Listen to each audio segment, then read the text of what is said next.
Saya Wali. Assalamualaikum warahmatullahi wabarakatuh. Dan selamat pagi. Di sini saya akan menjelaskan sistem dan alat pembayaran. Untuk sebelum kita membahas, alangkah baiknya kalian memahami bagian di bawah ini.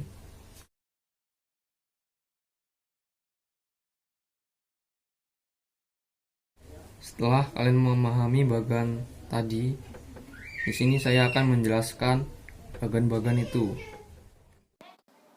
Sistem dan alat pembayaran. A. Sistem pembayaran. 1. Pengertian sistem pembayaran adalah sistem yang mencakup seperangkat aturan, lembaga, dan mekanisme yang digunakan untuk melaksanakan pemindahan dana guna memenuhi suatu kewajiban yang timbul dari suatu kegiatan ekonomi. Kedua, peran bank dalam sistem pembayaran. 1.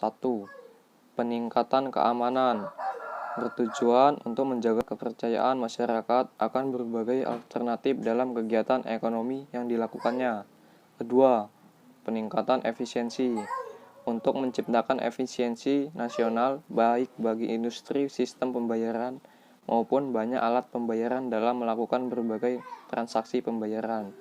Ketiga, perluasan akses pembayaran.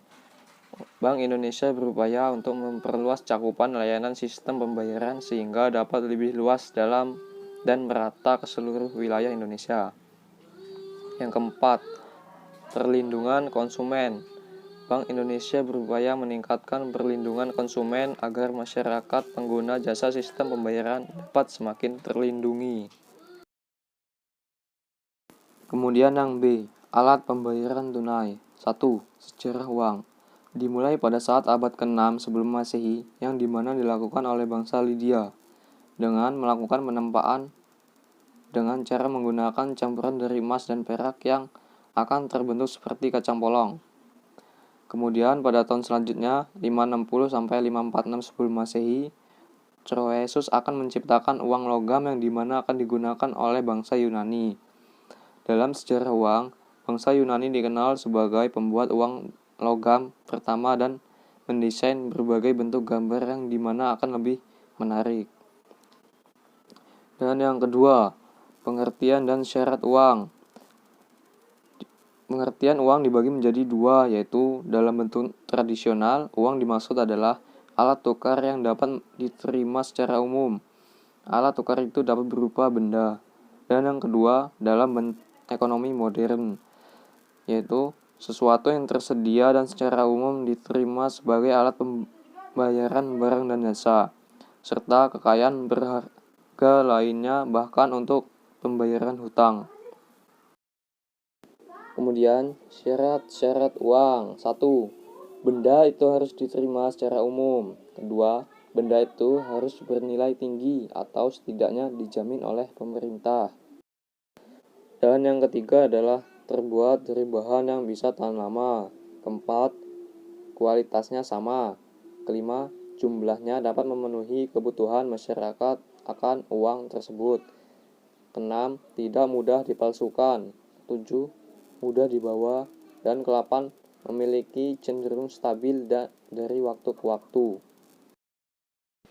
Dan yang ketiga adalah jenis-jenis uang. 1. Berdasarkan bahan pembuatannya, uang dibedakan menjadi 2, uang logam dan uang kertas. Kedua, berdasarkan nilainya, yaitu bernilai penuh dan tidak bersifat penuh. Dan yang ketiga, berdasarkan lembaga yang menerbitkannya, yaitu 1. Uang kartal diterbitkan oleh Bank Sentral, yaitu Bank Indonesia. Dan kedua, uang giral diterbitkan oleh Bank Umum dalam bentuk cek. Dan yang keempat, berdasarkan kawasan. 1. Uang lokal. Kedua, uang regional. Dan ketiga, uang internasional.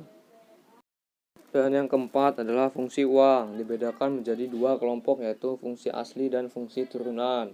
Fungsi asli ada 2, yaitu uang sebagai alat tukar, guna mempermudah kita mendapatkan suatu barang. Dan uang sebagai alat ukur, guna mampu untuk menentukan besar nilai suatu barang. Dan yang kedua adalah fungsi turunan. 1. Uang sebagai alat pembayaran. Kedua, uang sebagai penunjuk harga. Ketiga, uang sebagai alat pembayaran utang. Dan yang keempat, uang sebagai alat penimbun kekayaan. Kelima, pengelolaan uang rupiah oleh Bank Indonesia melalui beberapa tahapan, yaitu 1. Tahapan perencanaan, meliputi perencanaan pengeluaran emisi baru dengan mempertimbangkan tingkat pemalsuan, nilai intrinsik uang, serta masa edar uang. Yang kedua, tahap pencetakan, dilakukan di dalam negeri dan menunjuk BUMN sebagai pelaksana pencetakan uang rupiah. BUMN yang melaksanakan pencetakan uang rupiah tersebut adalah Perum Peruri. Dan ketiga, tahap pengeluaran dan pengedaran, dilakukan melalui pelayanan kas kepada bank umum maupun masyarakat umum. Yang keempat, tahap pencabutan dan penarikan, dengan mencabut suatu pecahan pada tahun emisi tertentu yang tidak lagi berlaku sebagai alat pembayaran sah. Yang kelima, tahap pemusnahan. Uang yang dimusnahkan itu adalah uang yang sudah dicabut dan ditarik dari peredaran. Dan yang keenam adalah unsur pengaman uang rupiah. 1. Bahan uang, terbuat dari kertas khusus. Kedua, warna, memiliki warna yang terlihat terang dan jelas. Yang ketiga, benang pengaman. Yang keempat, punya tinta yang dapat berubah warna. Yang kelima, gambar tersembunyi multiwarna. Yang keenam, gambar tersembunyi. Yang ketujuh, teknik cetak khusus. Yang kedelapan, kode tunanetra. Yang kesembilan, memiliki tanda air berupa gambar pahlawan. Yang kelima, 9 maksudnya gambar saling isi. Yang ke-10 mikroteks. Dan yang ke-11 gambar raster. Dan yang C, yaitu alat pembayaran non tunai. 1. Jenis-jenis alat pembayaran non tunai. 1. Kartu kredit. 2. Kartu debit. Ketiga, cek. Keempat, biliet giro. Kelima, nota kredit. Keenam, nota debit. Dan ketujuh, e-money atau uang elektronik. 8. Kartu prabayar. Dan yang kedua adalah jenis-jenis penyelesaian transaksi non-tunai. 1. Paper based, yaitu alat pembayaran non-tunai yang berupa kertas dengan nominal tertentu yang tertera di kertas tersebut.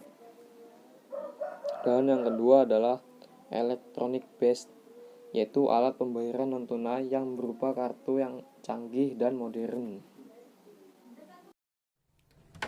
Sekian video dari saya, kurang lebihnya mohon maaf. Saya akhiri, wassalamualaikum warahmatullahi wabarakatuh, dan selamat pagi.